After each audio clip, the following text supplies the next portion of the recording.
राजनीति के अंदर अपनी पहचान बनाना चाहते हैं, अगर आप उनका प्लेटफॉर्म खत्म कर देंगे तो इस प्रदेश के अंदर, राजस्थान की राजनीति के अंदर जो नए नए युवा, जो दबंग युवा हैं, वो अपने आप को किस प्रकार से साबित करेंगे।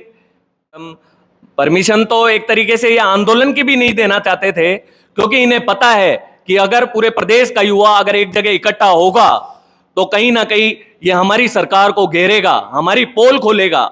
इसलिए उनके द्वारा ये ऐसे बहाने बनाते जाते हैं। छात्र संघ चुनाव बहाल करो की ये मांग काफी समय से चल रही थी और उसको लेकर कल जिस तरीके से धरना प्रदर्शन हुआ, ये मांग सड़कों पर आ गई। छात्र शक्ति किस तरीके से कल पुलिस वालों से लड़ती हुई नजर आ रही थी वो हमने देखा। और आज हमारे साथ हैं जिला अध्यक्ष NSUI से गुलशन मीणा, जो कि पूर्व में छात्र संघ अध्यक्ष भी रह चुके हैं कॉमर्स कॉलेज से। क्या कुछ कहोगे आप?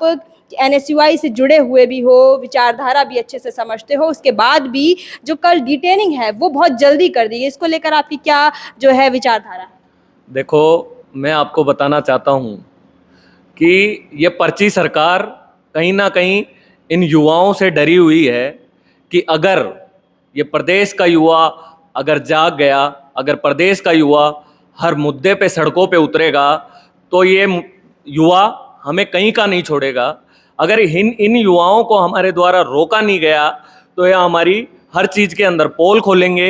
इनके द्वारा जो भर्तियां दी जा रही है और छात्र संघ चुनाव का जो मुद्दा, उसको लेके कल पूरे प्रदेश भर से NSUI के सभी जिलाध्यक्ष वहाँ पे पहुँचे, NSUI के राष्ट्रीय अध्यक्ष वहाँ पहुँचते हैं, प्रदेशाध्यक्ष वहाँ पहुँचते हैं। पूरा उन्होंने दम दिखाया, हम सब ने मिलकर हमारी एकजुटता दिखाई, हमारी ताकत दिखाई। पुलिस प्रशासन, जिसको इस पर्ची सरकार ने रात भर से एक्टिव कर दिया था, जगह जगह पे नाकाबंदी करी, हमारे कार्यकर्ताओं को वहाँ पे आने से रोका गया पूरी रात भर से, जगह जगह पे साधनों को डिवाइड किया गया। यूनिवर्सिटी के अंदर पुलिस प्रशासन का जाब्ता रहा। मेरी खुद की गाड़ी को गांधीनगर थाने के अंदर सीज की गई। ये कहाँ का न्याय है? मैं इस पर्ची सरकार से पूछना चाहता हूँ कि ये युवा, अगर आपके द्वारा छात्र संघ चुनाव की बहाली नहीं की जाएगी तो युवाओं के अंदर नेतृत्व कहां से आएगा? जो युवा राजनीति के अंदर अपनी पहचान बनाना चाहते हैं, अगर आप उनका प्लेटफॉर्म खत्म कर देंगे तो इस प्रदेश के अंदर, राजस्थान की राजनीति के अंदर जो नए नए युवा, जो दबंग युवा हैं, वो अपने आप को किस प्रकार से साबित करेंगे? छात्र राजनीति से ही तो वो लोग अपने आप को साबित कर सकते हैं ना। तो मैं सरकार से ये कहना चाहता हूं कि आपकी सरकार के अंदर भी दर्जनों लोग ऐसे हैं जो इसी छात्र संघ से निकल के गए हैं और वो आज राजस्थान के अंदर, इस प्रदेश की राजनीति के अंदर अपनी एक अलग पहचान इन विश्वविद्यालयों से और महाविद्यालयों से ही रखते हैं। इस सरकार के द्वारा लगातार ये कहा जाता है कि छात्र संघ चुनाव तो गहलोत साहब ने बंद करे थे, पिछली सरकार ने छात्र संघ चुनाव बंद करे थे। मैं पर्ची सरकार को यह कहना चाहता हूं कि उस सरकार ने छात्र संघ चुनाव बंद करे। मैं मानता हूं कि उस समय पे विधानसभा के चुनाव की तैयारी चल रही थी और अगर चुनाव बंद भी करे गए तो उनको उसका खामियाजा भुगतना पड़ा।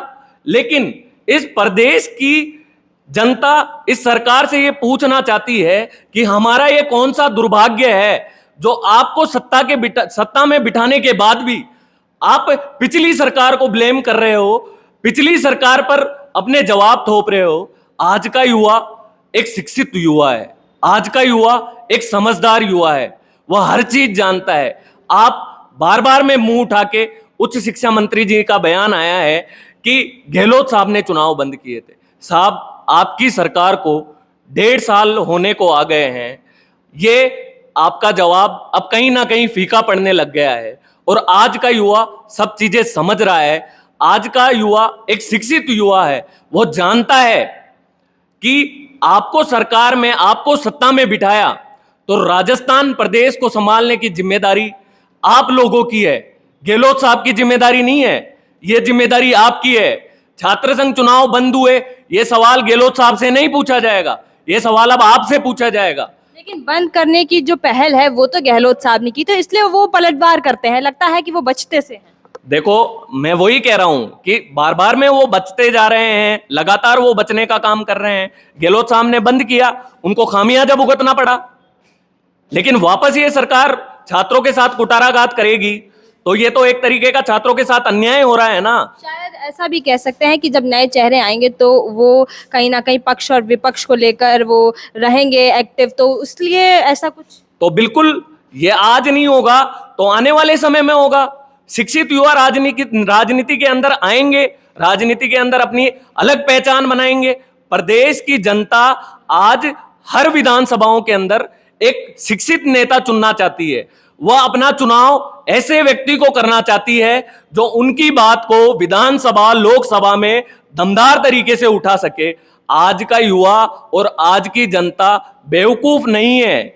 आज का युवा जाग चुका है, आज की जनता जाग चुकी है। सब ये चाहते हैं कि हमें हमारा नेता, हम जिसका नेतृत्व करें, वो व्यक्ति हमें पूर्ण रूप से हमारी विधानसभा का, हमारी लोकसभाओं का ठीक प्रकार से विकास करे। सब लोग ऐसे ही व्यक्ति को चुनना चाहते हैं। फिलहाल आगे की क्या रणनीतियां हैं वो आप लोगों ने सोची हैं, जो कल आप लोग अपनी मांगे नहीं मंगवा पाए और सभी वापस लौट गए, तो आगे आप लोगों ने क्या सोचा है? किस तरह आप एक्टिव रहेंगे, किस तरह आप सरकार से लड़ेंगे? देखो, एनएसयूआई लगातार सरकार को घेरने का काम कर रहा है। इस सरकार के द्वारा युवाओं की आवाज को दबाया जा रहा है। कल आपने देखा होगा कि पुलिस प्रशासन ने किस प्रकार आंदोलन करने वाले सभी लोगों को बर्बरता करके धीरे धीरे उन सभी लोगों को डिटेन कर लिया था। लेकिन मैं भजनलाल जी से पूछना चाहता हूं कि आपकी इस प्रदेश की पुलिस का जो दुरुपयोग लगातार कर रहे हो, ये हम होने नहीं देंगे।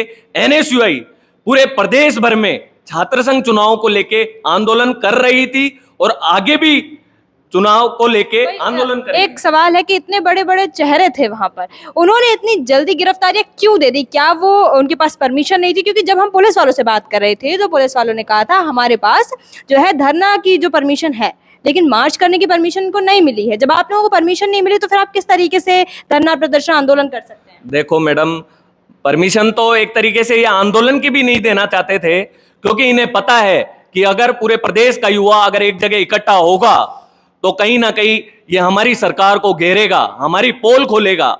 इसलिए उनके द्वारा ये ऐसे बहाने बनाते जाते हैं। प्रेमचंद बेरवा जी का भी आपने बयान सुना होगा। सब अपनी सफाई पेश कर रहे हैं, किसी को भी इन युवाओं की चिंता नहीं है। कोई कहता है कि छात्र संघ चुनाव की तो सिर्फ नेताओं को ही आवश्यकता है। मैं उनसे पूछना चाहता हूं, आप प्रदेश के विश्वविद्यालयों और महाविद्यालयों में एक बार जाके देखो, वहां की हालत देखो, किस प्रकार से वीसी उनके ऊपर हावी है, किस प्रकार से प्रशासन उनके ऊपर हावी है। एक आम छात्र को वहां पे इतनी असामान्य तरीके से उनको सामना करना पड़ता है, ऐसी ऐसी चीजों का सामना करना पड़ता है कि इन विश्वविद्यालयों के अंदर आम छात्र एडमिशन नहीं लेना चाहता आज की तारीख में। तो ये सभी चीजें क्यों हो रही है? अगर उनके द्वारा चुना गया एक प्रतिनिधि अगर मजबूती से उनकी आवाज सुनेगा, प्रशासन से लड़ेगा, तो इन महाविद्यालयों और विश्वविद्यालयों की स्थिति ठीक रहेगी। लेकिन जब तक छात्र संघ चुनाव बंद रहेंगे तो ये चीजें नॉर्मल नहीं हो सकती।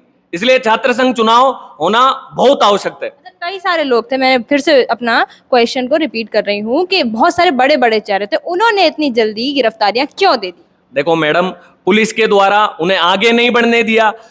जिस प्रकार से अगर कोई भी, जैसे कपड़े भी फाड़ दिए गए थे, कपड़े फाड़े, गलत तरीके से लाठियों का प्रयोग किया गया, कमर में लाठियां घुसा रहे हैं। कोई पुलिस वाला क्या कर रहा है, हमारे प्रदेशाध्यक्ष जी के बाल खींचे गए पुलिस वालों के द्वारा और उनको घसीट घसीट के बसों के अंदर गिरफ्तार किया, क्योंकि उन्हें यह पता था अगर ये आंदोलन लंबे समय तक चला, हमारे द्वारा लाठी चार्ज की गई, तो ये खबर पूरे प्रदेश भर के अंदर फैलेगी।